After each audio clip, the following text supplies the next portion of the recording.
ఓం గం గణపతయే నమః. స్వర్ణలక్ష్మి నమస్తే అస్తు. పరబ్రహ్మ స్వరూపిణి రాజ్యం దేహి ధనం దేహి సర్వకామాంచ దేహి మే. ఏప్రిల్ మంత్లో 2-3 రకాలైన విశిష్టతలు ఉన్నాయి. చాలా ముఖ్యం అందరూ తెలుసుకోవటం. ఈ మంత్లో జ్యోతిష శాస్త్రం ప్రకారం చూసుకుంటే 4 గ్రహాలు మారుతూ ఉన్నాయి. సూర్యుడు, కుజుడు, ఈ 2 క్రూర గ్రహాలు ఇవి మారుతూ ఉన్నాయి. బుధుడు, శుక్రుడు కూడా మారుతూ ఉన్నాయి. ఇవి శుభగ్రహాలు అనుకోవచ్చు. ఈ 4 యొక్క గ్రహాల యొక్క పరిస్థితిని, వాటి యొక్క స్థితిగతులను బట్టి ఈ మంత్ ఎలా ఉందో మనం చూద్దాం. ఇది కాకుండా ఇంకొకటి, ఈ మాసంలో మనకి అక్షయ తృతీయ ఉంది. 19వ తారీఖు వస్తుంది. ఎప్పుడైతే అక్షయ తృతీయ వస్తుంటో మంచి మంచి పనులు కనుక చేస్తే ఆ వచ్చిన పుణ్యం మనకి ఎప్పటికీ స్థిరంగా ఉంటుంది, ఎన్ని జన్మలైనా పోదు అని చెప్పేసి శాస్త్రంలో వివరించడం జరిగింది. ఇంకా అందరికి బాగా నానుడు ఏంటంటే, ఆ రోజు ఏ పని కనుక చేస్తే మనకి స్థిరంగా ఉంటుంది. అందుకని బంగారం కొనుక్కోవటము, పవిత్రమైన వస్తువులు కొనుక్కోవటము, దాన ధర్మాలు చేయటం అనేది ఇంకా చాలా విశిష్టత కలిగిన గొప్ప గొప్ప మనకి అవకాశాన్ని జీవితంలో ఎదగటానికి ఈ రోజు అనేది పుణ్యప్రదంగా ఉంటుంది అని గమనించాలి. ఇవి కాకుండా ఈ మంత్ వచ్చేటప్పటికి 15 డేస్ వచ్చేటప్పుడు చైత్ర మాసంలో, ఇంకొక 15 డేస్ వైశాఖ మాసంలో ఉంటుంది. వైశాఖ మాసంలో ఉదక కుంభదానం అంటారు. అంటే పేరు ఏంటంటే చాలా టఫ్గా పెద్దగా ఉంటుంది. అంటే సింపుల్ లాంగ్వేజ్లో చెప్పంటే వాటర్ బాటిల్స్ అనుకోవచ్చు. ఉదకం అంటే నీళ్లు, కుంభం అంటే పొట్టుకున్న పాత్ర. ఈ పాత్రలో కలిపి ఆ దానం కనుక చేయగలిగితే దాన్ని మహాపుణ్యం వస్తుంది అని చెప్తారు. అంటే ఎన్నో రకాల కర్మలన్నింటినీ ఇది పోగొడుతుంది అని చెప్తారు.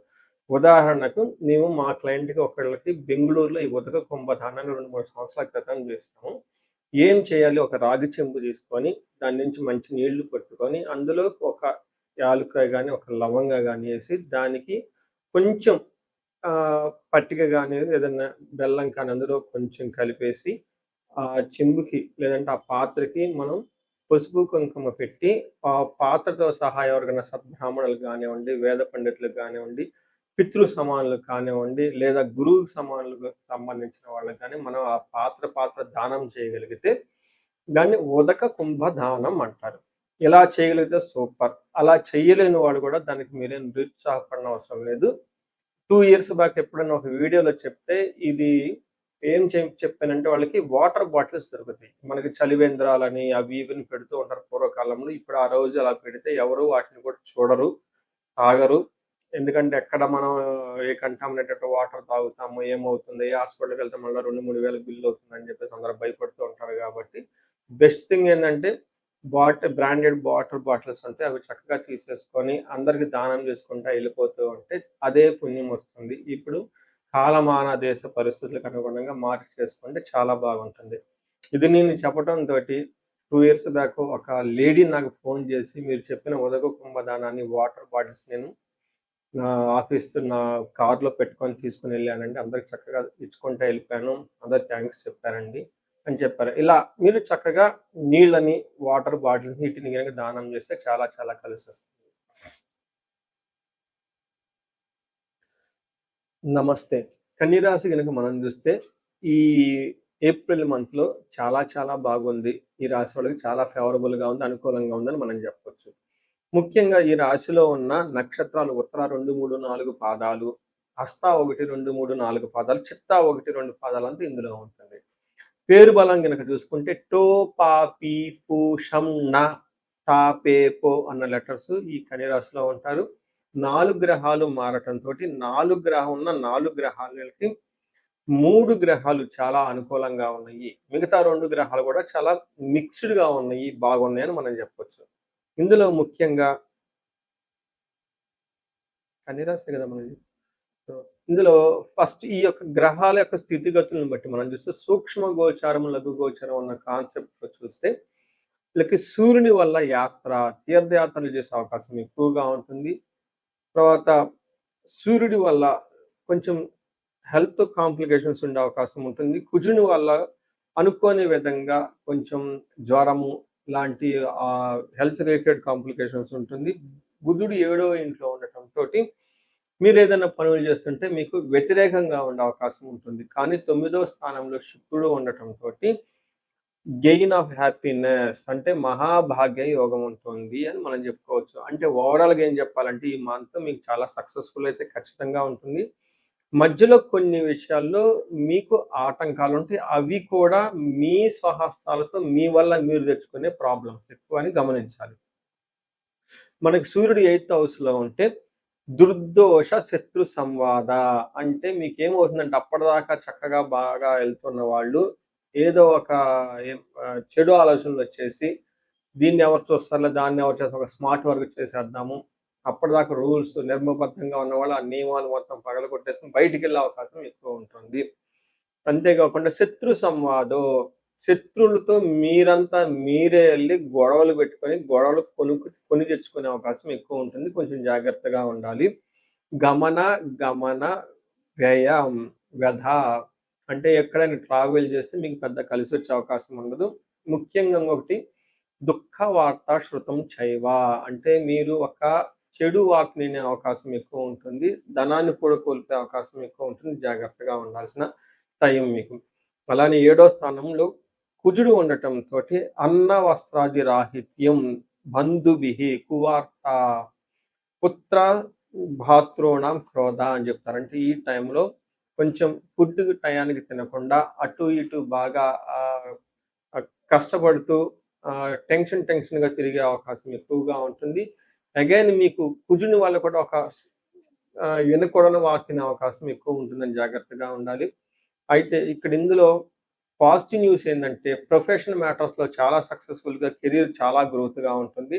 ధనం విషయంలో చాలా జాగ్రత్తగా ఉండాలి. మీకున్న ధనం కానీ, సంపాదించుకున్నది గానీ కోల్పోయే అవకాశం ఉంటుంది. షేర్ మార్కెట్‌లో అట్లా స్పెక్యులేటివ్ మార్కెట్‌లో లాంటివి పెట్టేస్తే అందులో పోయే అవకాశం ఉంటుంది. ఇన్ కేస్ మీరు గ్యాంబ్లింగు, జూదము ఇలాంటివి ఏమన్నా కనుక ఆడుతూ ఉంటే వాటిలో కూడా ధనాన్ని కోల్పోయే అవకాశం ఎక్కువ ఉంటుందని గమనించాలి. సో ఓవరాల్‌గా చూసుకుంటే మీకు మీరంతా మీరే శత్రువులతో గొడవపడి మీరు ఇబ్బందులు కొని తెచ్చుకునే అవకాశం ఉంటుంది. ధనాన్ని కూడా మీరు రాంగ్ డెసిషన్ తీసుకొని కోల్పోయే అవకాశం ఎక్కువ ఉంటుంది. ఈ టైంలో మీ మీద మీకు నియంత్రణ చాలా అవసరము.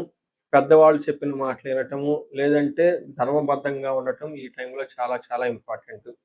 మోస్ట్‌లీ ఒక ముఖ్యమైన విషయం ఏందంటే శుక్రుడు మీకు 9వ హౌస్‌లో ఉండటంతోటి మహాభాగ్య యోగం. శుక్రుడు 9వ స్థానంలో చక్కగా బాగా మంచి సౌఖ్యాన్ని ఇస్తూ ఉంటారు. మనకి సంస్కృతంలో ఏం చెప్తారు? వస్త్రలాభం, మహా ఆరోగ్యం, గురు భక్తి, ధర్మకృత్, చిత్తశుద్ధి, అభిష్టార్థ, నవమస్తే భవేద్ భృగౌ అంటారు. అంటే 9వ స్థానంలో శుక్రుడు ఉంటే ఏమవుతుంది? ఆరోగ్యం బాగుంటుంది. గురువుల పైన శ్రద్ధ ఉంటుంది. స్వధర్మాన్ని పాటించటం, ఎవరు ఎన్నొచ్చినా గానీ పట్టించుకోకుండా మీ ఓన్ ఇంట్యూషన్‌తో చక్కగా ముందుకెళ్ళే అవకాశం ఎక్కువగా ఉంటుంది.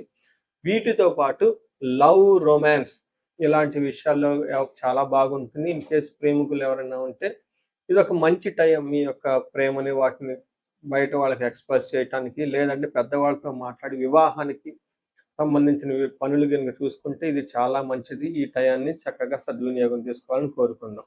అయితే ఇందులో ఉన్న నక్షత్రాలు 3 నక్షత్రాలు ఉత్తర, హస్త, చిత్త నక్షత్రాలు ఇందులో ఉంటుంది. సూర్యుడి వల్ల అందరికీ ఈ ప్రతి నక్షత్రానికి ఫైనాన్షియల్‌గా ఇబ్బంది పడే అవకాశం ఉంటుంది. దరిద్రము అంటే టయానికి డబ్బులు రాకుండా వేరే వాళ్ళు గాని అడగాల్సిన అవసరం అయితే ఎక్కువ ఉంటుంది. అయితే ప్రతి ఒక్కళ్ళకి ప్రొఫెషనల్ మ్యాటర్స్‌లో చాలా బాగుంటుంది. ఒక ఉన్నత పదవి రావటమా, లేకుంటే కొత్త అసైన్‌మెంట్ రావటమా, కొత్తగా ఒక అపార్చునిటీస్ అయితే ఖచ్చితంగా వస్తూ ఉంటుంది. శుక్రుడు వల్ల చక్కగా అందరికి షాపింగులు చేయటం, ఆహ్, ఇవన్నీ చేసే అవకాశం ఉంటుంది. అయితే ఒక్క విషయంలో జాగ్రత్తగా ఉండాలి. ధనాన్ని కోల్పోయే అవకాశం ఎక్కువగా ఉంటుంది. అది కూడా కుజుని వల్ల. అంటే సూర్యుని వల్ల వచ్చేటప్పటికి ధనానికి ఇబ్బంది పడటం, కుజుని వల్ల ధనాన్ని కోల్పోయే అవకాశం ఉంటుందని గమనించాలి. ఇంతే కాకుండా ఈ రాశి వాళ్ళకి ఉత్తర ఫాల్గుని నక్షత్రం వాళ్ళకి పశునాశనము, గాయాలయ్యే అవకాశం ఉంటుంది. ఈ నక్షత్రం వాళ్ళకి కొంచెం జాగ్రత్తగా ఉండాలి. మనకు ఊళ్ళల్లో ఎవరైనా ఉంటే వాళ్ళకి పశువులు అవన్నీ ఉంటే వాటి నుంచి సపోర్ట్ రాకుండా అవి కోల్పోయే అవకాశం ఉంటుంది. ఇన్‌కేస్ సిటీలో ఎవరైనా ఉంటే వాళ్ళకున్న కార్లు కానివ్వండి, లేకుంటే వాళ్ళకి బాగా రిసోర్స్ యూజ్‌ఫుల్‌గా ఉన్న ఏదైనా ఉంటే దాని ద్వారా ఇబ్బంది పడే అవకాశం ఎక్కువ ఉంటుందని గమనించాలి. సో చూసారు కదండీ! ఈ రాశి వాళ్ళకి అన్ని విషయాల్లో కొంచెం ఒత్తిడిగా ఉన్నా గానీ ఫైనల్‌గా సక్సెస్ వచ్చే అవకాశం ఉంటుంది. ఈ రాశి వాళ్ళు రో చే పర్టిక్యులర్‌గా చేయాల్సిన పరిహారాలు సూర్యుడికి సంబంధించి ఆర్ఘ్యం ఇవ్వటము, ఆదిత్య హృదయ స్తోత్రాన్ని చదవటము, పితృ సమానులైన పెద్దవాళ్ళకి నమస్కారం చేసుకొని వాళ్ళ అనుమతితో ఏదైనా కనుక పనులు చేస్తే చక్కగా కలిసి వచ్చే అవకాశం ఉంటుంది. ఇంతేకాకుండా ఆదివారం పూట కొంచెం జాగ్రత్తగా నియమనిష్టలతో ఈ మంత్ ఉండగలిగితే చాలా బాగుంటుంది. పర్టికులర్గా నాన్ వెజ్ అలాంటి ఏమన్నా ఉంటే అవాయిడ్ చేస్తే మంచిది ఈ ఒక్క మాసం. ఎందుకంటే సూర్యుడు మీకు అనుకూలంగా లేరు కాబట్టి. సో మీ రాశి వాళ్ళకి అష్టైశ్వర్యాలు కలగాలని చెప్పేసి నేను కోరుకుంటున్నాను. నమస్తే.